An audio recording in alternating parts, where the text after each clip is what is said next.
whatever money can buy, relationship can pay for it. That's AJS. That's So being wealthy is having the ability to do what matters most to you with those who matter most to you whenever you want to.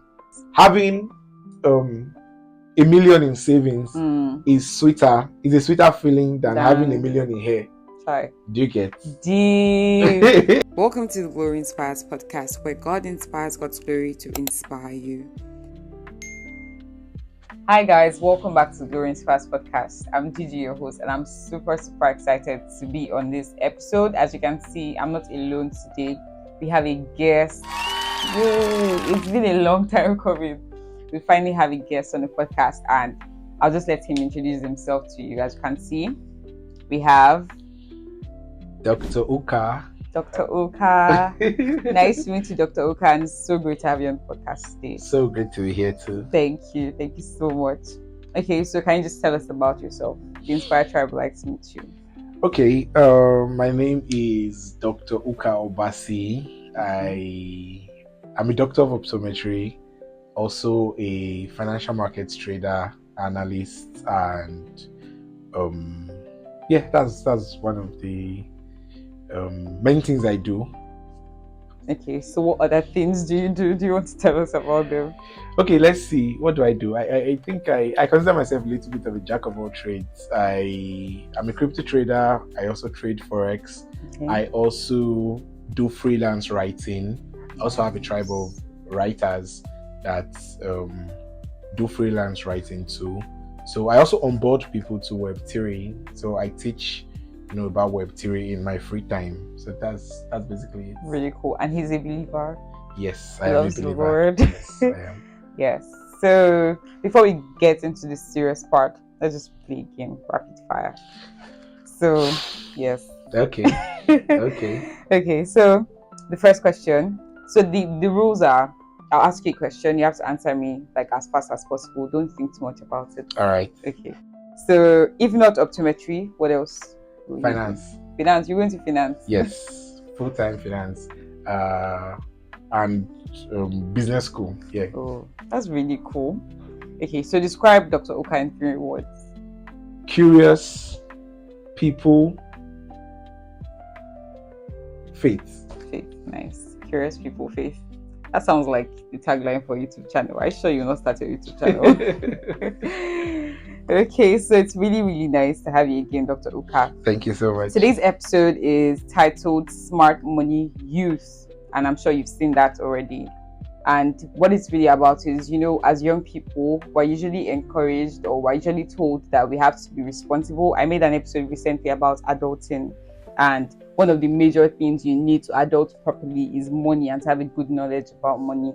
And as you guys know, I'm no finance expert, so I had to bring someone that has more knowledge about the subject than me, just to give us insight into what finance looks like as an adult and how to be a smart money user. So we're diving into the episode right now. So Dr. Uka, tell us about your growth and how you've come to love finance. Okay, my growth and how I've come to love finance. Yeah. I think finance was something I stumbled into. I just realized I liked. I've always been a big saver. I always liked the idea of having more money than I need. Okay. I think there was a sense of, I don't need to rush into to spend. I don't like having nothing to spend. So even while I was young, I usually, saved a lot. And I like business. I think because people are involved in business and I'm a people person. So I like, doing business. So when I was in school, that was my 100 level days. I stayed in the hostel and there were a lot of people. We were over 1,000 people basically. And that was free money. So I had to find, what can I sell to these people? And what can I also don't like stress. So basically I don't like selling physical products, but at the same time I like interacting with people and all. So I met a friend, who told me that, look at this mentor, look at this guy I discovered on IG and all. He's a really cool guy. Let's follow him. Let's see what he's doing. And as I began to follow him, he talks about finance, talks about mindset. So over time, I just realized that, I was interested in this aspect, and I started developing myself in those areas and exploring it. So that was how I kind of got into finance. That's really, really nice. Very interesting. A people person. We don't have so many people like that. I was watching a video recently, and they were talking about the fact that we have so many bosses in the world, right? So people feel like bosses are like people that feel like they can use people, but instead we're supposed to control the things. I don't know if that makes sense. Like, for example, I own a business. In my business, maybe we sell cake. Okay. And instead of me to control the resources I have, that's like flour and every other thing, I feel like I can control the people that work for me. My electrician for the electrical part of the business, my social media manager, my bakers and sous chefs and all of that. Right. So the person was just saying, we have so many bosses in the world. Meanwhile, we're supposed to have leaders. And the reason why these people are bosses is because they don't recognize that these people are actually people, and they should be led, not controlled. They try to use them to achieve their own goals without improving them in the way. Exactly. And that's something that the world really needs, more people-oriented people and more people-oriented businesses. The next thing I would like to ask is, what does being wealthy truly mean? There are so many definitions, but from your perspective, what does being wealthy mean? Okay, I think being wealthy is having the ability to do what matters most to you with those who matter most to you whenever you want to. So I feel like, today, a lot of things that people are able to do is limited by, say, where they work. For instance, if you work a job, your boss tells you when you have leave, when you can be on break. Yeah. So certain people, when their children have, graduations, they have events, they can't make it because they don't have that time. So I want to be the kind of person who, to me, being wealthy is when you have that time to do whatever matters most to you with people who matter most to you whenever. I also love to travel, but some people have money, but they don't have the time to travel. Sure. So some people have the time to travel, but they don't have the money. True. So when you fall in that, you find that sweet spot where you can do what matters most to you with those who matter most to you whenever you want. And I think that that's a very beautiful definition.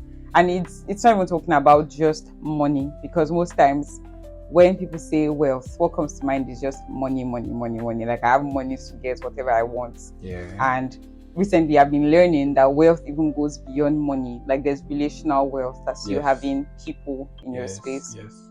There is I think, even, let's not go into it because I can't remember the rest. The one that struck me was that relational wealth. A mentor of mine used to say that whatever money can buy, relationship can pay for it. That's AJS. That's so deep. Yeah, relational wealth is actually really, really real. True. Wealth is not just about money. That's something to write down if you're writing down. So can you tell us about financial independence and how to get there? Okay. I think financial independence is a concept that, what's it called? The money you have or your finance is not tied to a particular person or a particular place. Okay. A friend of mine says, I feel financial independence is the stage you get to where you have more than enough to take care of yourself for an extended period of time. A friend of mine would say, when you have 2 years of your expenses you saved somewhere.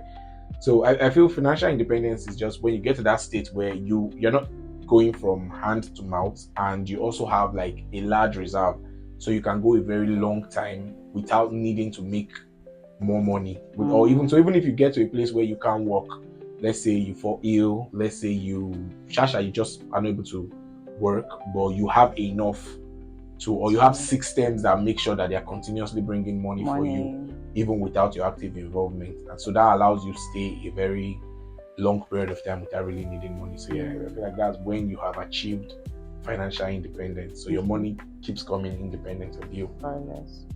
Okay, I think when you spoke about systems, that brings us to streams of income. Okay. And for young people, if some people actually see themselves through school, for example, some people don't have should I say, there's been a conversation going on online about nepo babies and lapo babies. Oh yeah, I don't know I've if seen you've that. seen it, right? I've seen that. Yeah. So some people are like, oh, they don't have streams, they don't know how to make money. Can you just give us, like, for young people, for youths, how can they make money in a legit way? Okay, I think making money is not hard, but making money requires a certain level of knowledge, Okay. and a certain level of and certain mindsets, like a mindset that allows you actually make money. Now, for young people, one of the most important ways you can make money, or you can position yourself, that I think that's another problem. I think that's something I'll just have to quickly mention, Okay. which is that when we say making money, how can people make money? People think about, how can I make money next week? They hardly think about, how can I make money long term. So I feel like making money is like building. Okay. You prepare yourself to make money, or you position yourself to make money. Just like when you said relational wealth. Yes. Building relationships takes time. You're not going to come and say, oh, I want to be your friend now, and I want you to give me this amount of money today. But if you're my friend now, and you work on the relationship, and I value you, by the time your birthday is coming around, I can see that, okay, what does this person need? Let me give this person something really nice. Yeah. I don't know if you understand, but it took time to build that relationship. So when you say, what can young people do to make money, I think they can position themselves. One of the ways is by owning a brand. Even if you don't have something to sell, owning your own personal brand. Build your personal brand. Then the second thing is learning high value skills. And what I consider a high value skill is a skill that people are willing to pay premium for. Okay.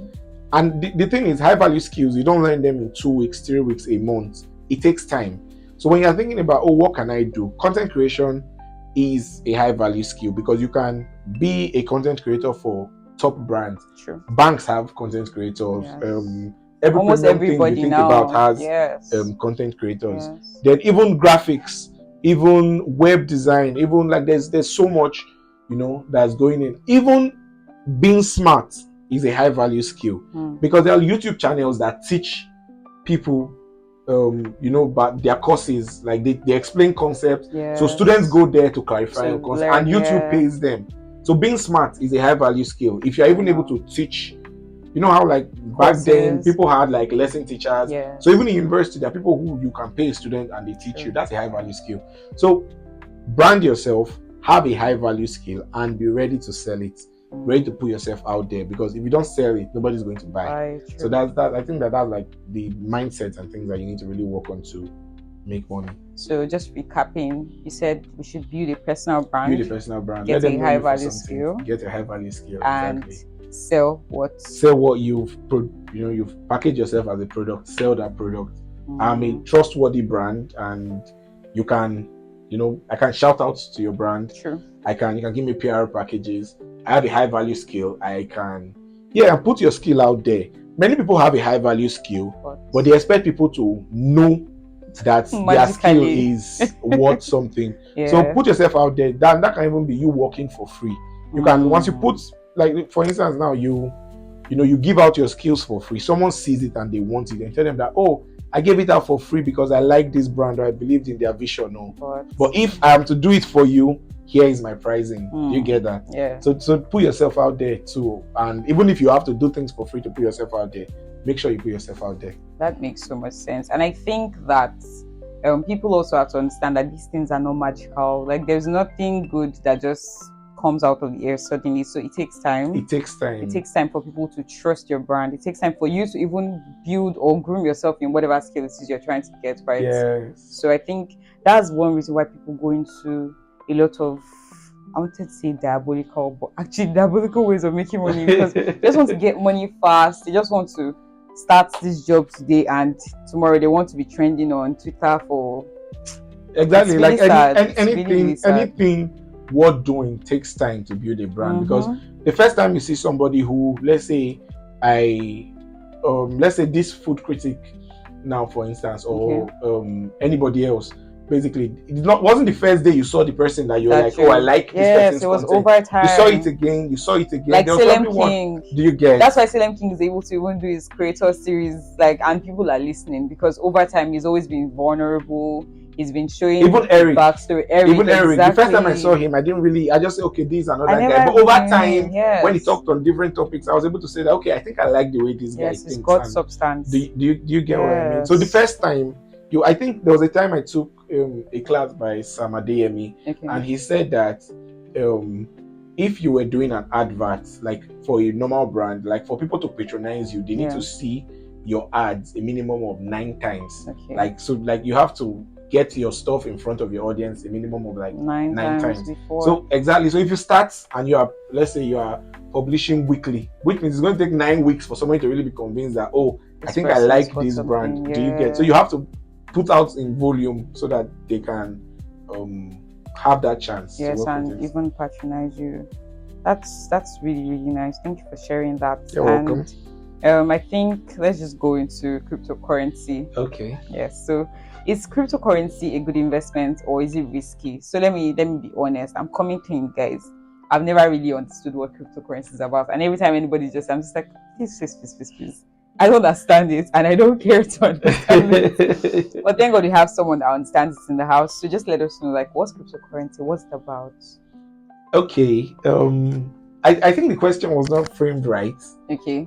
Is cryptocurrency a good investment and is it risky? Is it risky? Yeah. The first answer to that is yes, it's risky. Now, is cryptocurrency a good investment? That assumes that all cryptocurrency are the same. Okay, so it's not. It's not. Yeah, it does. All right, it so does. Cool it does. Yeah. So let's do a cryptocurrency crash course 101. So there's Bitcoin, okay, and altcoins. Any coin that is not Bitcoin is basically an altcoin. Yeah. So Bitcoin is like the main driver for cryptocurrency. I will go into explaining what Bitcoin is, how it works, but that'll take a lot of time and all of that. But basically, Bitcoin was used as a sense of decentralization. It's not created by central banks and all of that. But altcoins have different purposes entirely. So now, I think for youths looking to make money, they should not look at cryptocurrency. First of all, I would never advise you to invest in something you don't understand. Don't invest in something you don't. If you don't understand, that's a sign for you not to invest. Nobody should convince you to take your money and put into something you don't understand. But now when we talk about cryptocurrency, I think what we should be talking about is Web3 DeFi. What does that mean? DeFi, decentralized finance. A lot of things are being built on DeFi. So crypto projects, there are projects that they are building things like robotics, they are building things like AI agents, they are building things like DeFi, AI infrastructure and all of that. So that is an ecosystem that I feel like I'm confusing you guys, but they just go on. Okay, basically, so now when people talk about crypto, they talk about the tokens, like buy this, just like stocks and buy this, you'll make money. But it's a very myopic way of looking at things. There are industries that are built on crypto, built around crypto. There are service areas that are built around crypto. So there's a lot of ways for you to make money in Web3 without actually buying a single token. There are a lot of ways for you to make money in Web3 without owning any crypto, because there are content creators are needed, product designers, managers, they are all needed because there are companies and all that are built around crypto. So if you want to go into cryptocurrency but you don't understand it, you don't have a risk appetite to buy it, you can look at entering little by little. Let's say working for a brand that is building a product. Let's say a robotics brand. You're a science guy, you love science, and there's this robotic brand. They have a crypto token, but you can offer to work for them. So they pay you in the token, or they pay you in USDT or dollar or whatever. But as you work for them, you begin to understand what it's about before you think of investing into anything. So there are a lot of ways to make money without buying a token. But don't invest in what you don't understand. Make sure you understand before you invest. I think that should be the emphasis, because somebody right there now, as you were talking, it sounds like this is another world, like where Where am I? Like when you start DeFi, what else you talk about? Altcoin, Bitcoin. I'm like, Jesus Christ. I felt like I was confusing a lot of people too. No. But I'm sure some people get it. Some people actually. Yeah, some people get it. I'm sure they will meet. If you understand what he's saying, please come to the comment section. Let's know guys, and let's know the people that are on his side, right? But like he said, if you do not understand it, don't be greedy. That should be the word. Don't get greedy and go into something. Don't invest in what you don't understand. Yourself. You'll cry. He said you cry. Have you ever cried? Have I ever cried? Yes, like for the sake of maybe crypto, maybe you were doing something, and I think they normally like observe some charts.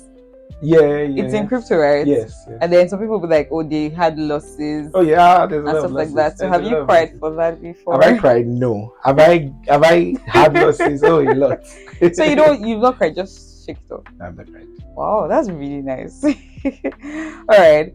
So I at the beginning I heard you say that from childhood you really loved saving and all, and I'm sure that's something that I don't know, maybe you really didn't put more attention to it, but now as you're growing you probably realize that I even need to save more, and you've probably like gotten systems on how to save and budget. So any tips, any saving and budgeting tips for us? Okay, saving and budgeting tips. Yeah. This might be okay. Let me just be plain with you guys. Prioritize your savings. In that it feels good to have savings that you don't need. Make it feel good. Live below your means. Live below your means and save the rest. Yes, right. Live below your means. Then budget. Avoid unexpected spending. And then prioritize. Use a scale of preference. Some things are not as important as we think they are. Live below your means. Stop buying hair. Save, no, buy hair. So buy hair. Buy hair. For real. Once in a while. Have you met people that like with every new they'll say this one is SDD? Don't tension yourself. Like I said, some things are not as important as you think they are. I feel like having $1 million in savings is a sweeter feeling than having $1 million in hair. Hi. Do you get? Deep. I think I'm going to quote that. I'm definitely going to quote that. Do you get? Like it's having savings, because you look at your savings and you know that I'm doing really well. Do you get? So it feels good. It actually feels good keeping money. But I've actually met people that say, like, when they meet me and they're like, "Oh, Gigi," when they ask, "Do you have savings?" I'm like, "Yes." Like some of my friends, and they're like, "Oh, what are you saving for?" So then I realized that people actually save, right? When they say they have savings, they are saving towards a goal. Not like they have savings that they're not touching. Like, oh, this money we're saving it for maybe future purposes. Okay. They are saving to get maybe a new iPhone or to start a business and stuff like that. So that was when I realized that, oh, I thought we're all on the same page. Oh, okay. Yeah, but there's different kind of savings. I told a friend recently that when you actually compartmentalize your income, you realize that you don't have as much as you think. First of all, you should always have a 10-year saving. Okay. Like you just save, you just put money in there. It's for the future and all of that. Then you can also save for short-term stuff. Like say you want to buy hair, SDD, I meant a new one.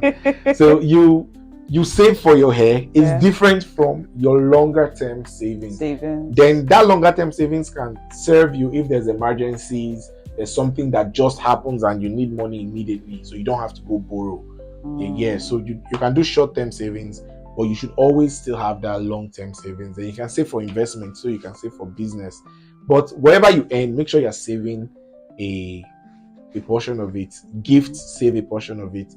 And I think that's that. And budget. Otherwise, you will spend money that you didn't plan to. Even with the budget, you still spend, but if you didn't budget, you'll spend way more than you didn't plan to. Wow, that's really, really nice. Do you have any platforms, like saving platforms, you can recommend? Piggivest gives they give interest every month. Bro, it's always a sweet feeling. And I like what they share. Like, for example, maybe on Valentine's Day, they're like, okay, I can't remember anyone exactly, but they just give you like sweet like words. don't you don't have to do this with your money. You get prioritize or Workers' Day, they're like, oh, and no flex yourself. Yeah, exactly. It's like giving you cool, reminders. And my favorite right? part is that they give you interest every month. So, and they kind of incentivize you for not withdrawing your money. True. So every month, even if you're getting like 1K, 2K, 3K, it's somehow something very sweet to just always receive and it that. adds up over Like, so time. Piggyvest, I've been using Piggyvest for like since 2019. Oh, So yeah, Piggyvest is really, really nice. You can lock your money safe for long True. term and there was a day I locked my money. I didn't know that. Oh, you can't change your mind. no. I was stranded.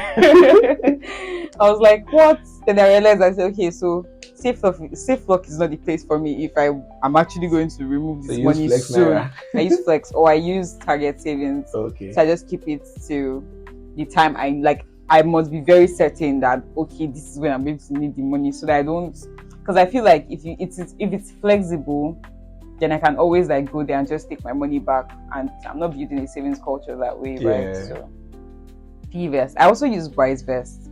I use Risevest to actually for savings. Then they also allow you to save in dollars, right? And then they give you interest.